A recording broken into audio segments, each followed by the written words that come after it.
नमस्कार दोस्तों, मैं अंकुर उपाध्याय स्वागत करता हूं आप सभी का एक बार फिर से अपनी नई वीडियो में। दोस्तों, बड़ा इंटरेस्टिंग स्टॉक है जो मैं आप सभी के साथ डिस्कस करने जा रहा हूं। इस कंपनी के ना कल नतीजे आए थे और रिजल्ट्स बेकार थे, कुछ अच्छा नहीं था नंबर्स में। अच्छा, रिजल्ट्स के बाद ब्रोकरेज हाउसेस की रिपोर्ट आई है और वो रिपोर्ट में जो इनका टारगेट है ना, जितनी भी ब्रोकरेज हाउसेस हैं उन सबका करंट मार्केट प्राइस से नीचे का ही लक्ष्य है ज्यादातर। आज के सेशन में शेयर 0.9% ऊपर खड़ा है। इस कंपनी में धुआंधार तेजी देखने को मिल रही है, जबकि कोई इस स्टॉक को लेकर पॉजिटिव नहीं है। यही शेयर बाजार है दोस्तों। हमेशा रिसर्च काम आ जाए जरूरी नहीं है, और रिसर्च केवल एक दिन के लिए नहीं होती है। इससे दो चीजें हमें समझ में आनी चाहिए। जैसे कि कल अगर हमने नंबर्स देखे, मजा नहीं आया था। फिर हमने आज ब्रोकरेज हाउसेस की मॉर्निंग में रिपोर्ट पढ़ी, मजा नहीं आया, डर का माहौल बना होगा, लेकिन शेयर डे हाई पे खड़ा है। इंटरेस्टिंग बात यह कि पूरी तेजी स्क्रीन के ऊपर आई है। शेयर का नाम है ABB। अब मैं आप सभी के साथ अगर बात करूं इस स्टॉक की, तो ये 6216 रुपीज पे अभी ट्रेड कर रहा है। ABB limited, ABB India limited एक दमदार AMC कंपनी है। रिसेंट डेज में पूरे बाजार की हालत खराब है, लेकिन इस स्टॉक ने बढ़िया रिबाउंड मारा है। 27 जनवरी को शेयर ने 4650 का लो हिट करा था।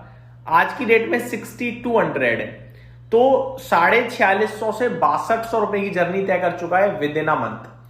अगर आप इतनी कहानी सुनोगे तो मजा आएगा, लेकिन अगर आप पूरी कहानी सुनोगे तो आपको लगेगा अरे ये क्या है। ऊपर स्टॉक करीब 8,500-9 हजार रुपए से गिरते गिरते 4,500 का रह गया था। अब रिबाउंड करके 6,000 के समथिंग पहुंच गया है। स्टॉक अपने रेजिस्टेंस के पास पहुंचा है। इसके ऊपर निकलना मुझे लगता है थोड़ा मुश्किल होगा, और अगर 6250 6300 के ऊपर निकलता है, टिकता है, क्लोजिंग देता है 2-3 दिन, तो फिर इसमें फ्रेश राउंड ऑफ तेजी आ सकती है जो 6650 रुपए तक लेकर जाएगी।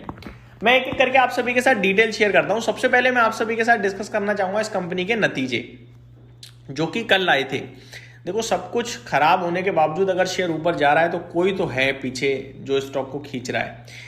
अब नंबर्स की बात करें अगर ABB के, तो पहले तो मैं आपको बता दूं ये कंपनी अपने लाइफ लो PE के आसपास ट्रेड कर रही है। अभी तेजी के बाद भी 79 का PE है इस स्टॉक का, और एवरेज मीडियन PE इस कंपनी का 100 का है। समझ रहे हो, तो सस्ता है।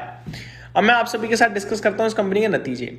अगर रिजल्ट्स आप साल दर साल देखोगे तो आपको रेवेन्यू 3365 करोड़ के सामने 3557 करोड़ पे दिखेगा।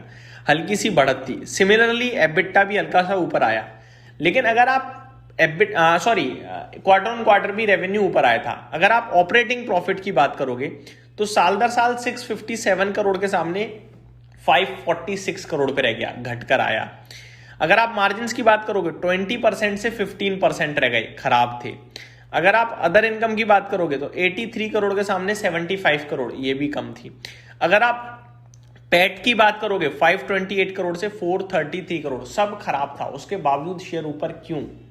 क्योंकि क्वार्टर ऑन क्वार्टर बाजार को नंबर्स अच्छे लगे और वैल्यूएशन बहुत अच्छे थे। उसके बाद शेयर ने कहा, मार्केट ने कहा कि भैया शायद क्वार्टर ऑन क्वार्टर अच्छे आ रहे हैं या चीजें सुधरने लगी हैं, अब पुराने वैल्यूएशंस की तरफ स्टॉक को लेकर जाना चाहिए। अगर आप क्वार्टर ऑन क्वार्टर नंबर देखते हो, 409 करोड़ से 433 करोड़ का मुनाफा। अगर आप मार्जिन्स देखोगे तो 15% के सामने 15%। ऑपरेटिंग प्रॉफिट 500 करोड़ से 546 करोड़। तो क्वार्टर ऑन क्वार्टर बाजार को नंबर्स पसंद आ गए। अब आगे अगर आप सभी के साथ शेयर होल्डिंग पैटर्न की बात करूं, पब्लिक के पास 8.4% स्टेक था, अभी 8.2% रह गया है। FIs की तरफ से स्टेक को हल्का रिड्यूस करा गया है 8.29% से 7.64%, लेकिन DIs ने स्टेक बढ़ाया है 8.31% से 9.15%। तो देखा जाए तो मोटा मोटी तो बड़े लोगों के पास ही स्टॉक ज्यादातर है। ब्रोकरेज हाउसेस की बात करें तो वो ज्यादा कुछ खास नहीं दिख रहे हैं। मैक्वारी न्यूट्रल की रेटिंग दे रहे हैं 5420 के लिए, जिसमें 6200 रुपए पे तो ट्रेड कर रहा है। JP मॉर्गन न्यूट्रल की रेटिंग दे रहे हैं 5639 के लिए। UBS की न्यूट्रल रेटिंग है 5310 के लिए। नोमुरा रिड्यूस की रेटिंग दे रहे हैं 4620 के लिए। तो ब्रोकरेज हाउसेस तो नेगेटिव ही हैं ज्यादातर। अब अगर मैं बात करूं कंपनी ने क्या कहा है नंबर्स के बाद, company reports 52% order growth in Q4 thanks to strong business development and timing of large orders. तो बड़े ऑर्डर आने की संभावना और बढ़िया ग्रोथ है। 12% की इंक्रीज देखी है इन्होंने ऑर्डर बैकलॉग में। 10,471 करोड़ के हो गए हैं 31 दिसंबर तक, boosting revenue visibility and growth prospects. तो कंपनी आगे को लेकर भी ठीक है और आय भी अच्छी परफॉर्मेंस है कंपनी की तरफ से, और इसीलिए शेयर का प्राइस ऊपर है। सवाल ये उठता है आपको क्या करना चाहिए। दोस्तों आज के लो के स्टॉप लॉस के साथ बने रहिए, जब मूवमेंट आ रहा है तो कैप्चर कीजिए, बेचने की जल्दबाजी मत कीजिए। लंबी अवधि के लिए कोई दिक्कत नहीं दिखती है मेरे को, एक बेहतरीन एमएनसी कंपनी है। वैल्यूएशन टर्म्स में देखो ऐसा है, ये कंपनियां महंगी ही ट्रेड करती हैं, माफ कीजिएगा। तो ऐसा नहीं है कि भैया 79 का पीई महंगा हो गया, ये तो 150-200 के पीई पे ट्रेड करने वाली कंपनी है, 79 का सस्ता ही माना जाएगा।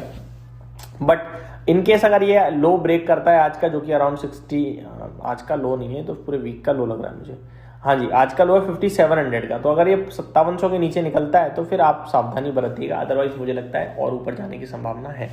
तो ये मेरी तरफ से आपके लिए अपडेट थी, उम्मीद करता हूँ डिटेल्स पसंद आई होंगी। Thank you so much for watching this video, have a great day guys.